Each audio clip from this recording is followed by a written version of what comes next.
Saudara, Iran kembali meluncurkan serangan ke Israel dan menghancurkan sejumlah akses strategis hingga fasilitas penting.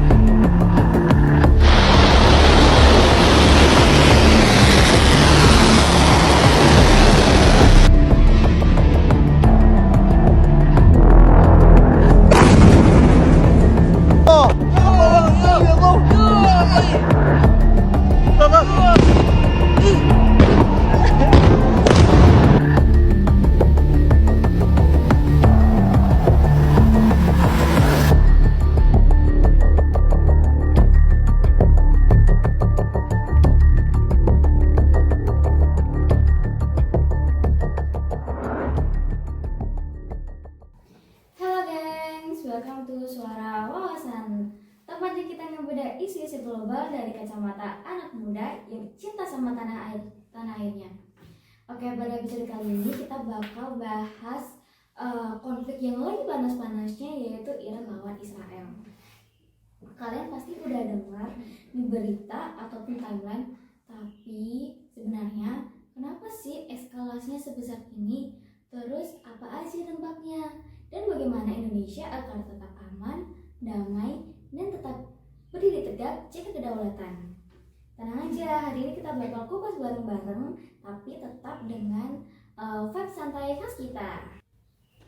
Oke guys, jadi di sini tuh kita mau kasih sedikit gambaran tentang gimana kondisi yang ada di sana. Kayak ini tuh bener-bener konflik yang baru panas-panasnya sih. Jadi awalnya itu tanggal 12 Juni 2025 Israel itu nyerang ke beberapa titik di wilayah Iran.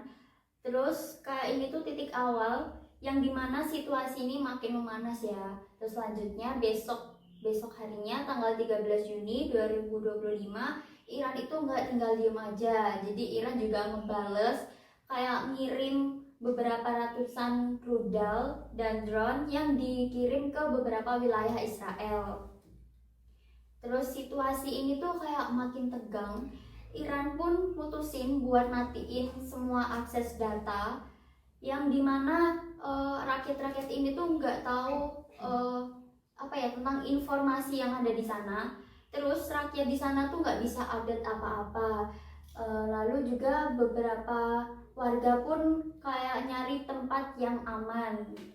Terus yang tanggal 19 Juni 2025 ini serangan pun tetap kayak berlanjut. Kali ini yang kena itu rumah sakit yang ada di Israel. Ini sih udah jelas ya, kayak ini tuh nyerang fasilitas yang dimana ini tuh udah masuk pelanggaran berat juga. Nah, makin ribetnya ini waktu tanggal 22 Juni 2025 kemarin, yang dimana Amerika Serikat ini juga ikut turun tangan, yaitu Presiden Donald Trump. Mereka itu nyerang fasilitas nuklir yang dikirimkan ke Iran ini. Terus situasinya ini makin kayak nggak karuan. Lanjut waktu tanggal 23 sampai 24 Juni kemarin diumumin juga kayak tentang gencatan senjata. Tapi ya kayak biasa, dimana lapangan ini tetap aja ada kayak pelanggaran. Situasinya belum benar-benar adem. Jadi intinya tuh ini tuh bukan konflik biasa ya. Jadi beberapa negara pun juga ikut turun tangan, yang dimana eskalasi konflik gedenya tuh yang efeknya bisa menyebar ke mana-mana seperti ke Indonesia juga. Mungkin sedikit penjelasan dari aku itu sih. Oke, jadi itu dia timeline singkatnya guys. Biar gak cuma ngikutin berita setengah-setengah. Mungkin habis ini kita bisa lanjut bahas tentang dampak atau strategi dari sisi politik sama ekonomi bareng teman-teman lainnya. Oke, kalau dari kacamata politik ya sama hubungan internasional, konflik ini tuh udah kayak drama geopolitik yang gak kelar-kelar gitu loh. Karena si Iran, dia ini mainnya halus gitu. Dia nggak langsung turun ke lapangan, tapi dia pakai proksi. Jadi istilah gampangnya, proksi ini tuh kayak tim cadangan. Nah, contohnya waktu itu yang kasus Hizbullah di Lebanon, si Iran tuh dia nggak langsung turun tangan, dia pakai tim cadangan itu tadi.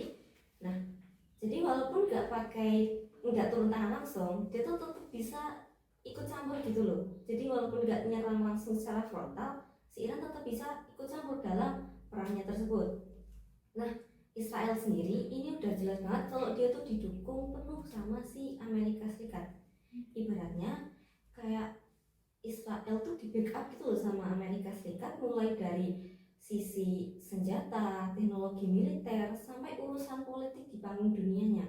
Nah, inilah mengapa situasinya itu makin panas gitu loh. Kayak udah bukan cuma ribut negara besar kayak Iran sama Israel, tapi notabene Amerika yang emang udah negara besar nih, dia juga ikut campur turun tangan gitu. Terus konflik ini tuh nggak bisa dipisahin dari kepentingan besar kayak energi, terus keamanan kawasan, sama kayak isu sensitif kayak isu agama gitu. Makanya meskipun nih sekarang lagi katanya ada gencatan senjata, itu tuh cuma kayak ngepost doang gitu loh. Dia nggak langsung ngestopin perangnya itu, karena baik si Iran maupun Israel nih dua-duanya di balik layar mereka tetap punya strategi gitu. Intinya konflik ini tuh udah kayak ada gabungan politik, energi, agama, sama gengsi dari negara besar gitu. Jadi kalau kita tanya ini kapan ya damainya gitu ya, selama kepentingan itu masih numpuk, kayaknya bakal terus bergejolak sih. Itu sih dari sisi politik dan hubungan internasional. Oke. Mungkin bisa kita lanjut bahas dari sisi hukum atau dampak hak asasi manusia atau HAM. Soalnya ini nggak cuma soal elitik politik doang yang kena. Oke, dari sisi hukum dan hak asasi manusia, di sana tuh jujur udah bener-bener melanggar internasional yang parah banget. Karena di sana tuh nyerang fasilitas sipil, contohnya rumah sakit, yang dimana notabene itu tuh nggak boleh diserang sama sekali walaupun dalam keadaan perang, karena itu akan melindungi warga sipil yang di sana. Dan juga di sana tuh peperangannya menyerang pada rumah gitu, yang dimana itu tuh bisa disebut zona aman untuk warga sipil di sana. Dalam peperangan kondisi apapun itu, kita tuh nggak boleh yang mereka perang itu nggak boleh nyerang dalam keadaan yang zona aman untuk warga sipilnya. Dan juga di sana tuh Iran sempet banget tuh mutusin internet nasional. Nah, di sana itu bingung ya sebagai warga sipil sana, ini gimana cara dapetin informasi peperangannya, terus kita harus berlindung kemana gitu kan. Itu benar-benar melanggar hak asasi manusia, karena warga sipil itu wajib mempunyai hak asasi manusia dalam mengetahui informasi dalam peperangan. Karena ini peperangannya kan berat banget kan ya, nggak yang enteng banget gitu. Nah, terus lanjut, kita juga sebagai warga negara mempunyai hak sebagai warga negara sipil, yang dimana kita tuh harus dilindungi dalam negara itu sendiri. Misal kita sebagai pelajar atau mahasiswa atau karyawan yang kerja di sana, itu kita harus punya perlindungan dari warga negara itu. Nah, sementara ini sepertinya dalam Indonesia masih kekurangan dan minim banget dalam informasi maupun evakuasi yang di sana, bagaimana di sana itu kondisinya aman atau enggak gitu buat warga sipilnya. Jadi pada intinya untuk hukum ataupun hak asasi manusia ini kita harus benar-benar aware sama kondisi yang di sana sebagai warga sipil maupun warga yang internasional itu tadi. Mungkin bisa kita lanjut bahas yaitu tentang dari segi aspek ekonominya. Kalau dengar konflik di Timur Tengah nih antara Israel dan Iran, kesannya emang jauh banget dari negara Indonesia. Tapi dampaknya itu bisa langsung nyentuh ke kita, dari harga barang sampai dengan ekonomi negara. Pertama, ada harga minyak dunia yang naik drastis gara-gara konflik ini. Efeknya apa? Harga BBM mahal, ongkos produksi naik, harga kebutuhan sehari-hari ikut melambung, apalagi inflasi di Indonesia ini makin menjadi parah. Yang kedua itu nilai rupiah melemah, artinya semua yang kita impor jauh lebih mahal, termasuk BBM. Pemerintah pun harus ngeluarin lebih banyak subsidi untuk hal tersebut. Dan apabila subsidi naik, APBN itu bakal keteteran. Kalau itu terjadi, bisa aja subsidi dikurangin, tapi kita akan kena dampaknya. Emang kita mau kena dampak dari hal tersebut? Terus yang ketiga itu ada soal energi. Indonesia masih impor minyak dari daerah-daerah konflik tersebut. Jadi pemerintah mau nggak mau harus cari rute alternatif untuk pasokan tersebut biar energi kita tuh tetap aman dan lancar. Itu aja sih dari sisi ekonomi untuk saat ini. Oke. Jadi konflik global kayak gini tuh efeknya real banget ke ekonomi. Nah, selanjutnya yuk bahas gimana sih sikap dan langkah diplomasi Indonesia di tengah situasi kayak gini. Kalau dari sudut pandang mahasiswa nih ya, kita tuh harus melek sama isu-isu yang terjadi saat ini. Seperti yang udah dijelasin tadi, Timur Tengah itu sama Indonesia tuh emang jauh, tapi kan dampaknya juga nyampe ke kita juga. Nah, makanya menjaga persatuan itu sangat penting gitu. Terus harus solid, jangan dikit-dikit tuh kayak ribut soal agama, politik, terus suku gitu kan, makin terpecah gitu kan. Terus dukung juga langkah diplomasi pemerintah itu juga cara damai untuk menjaga nama baik Indonesia.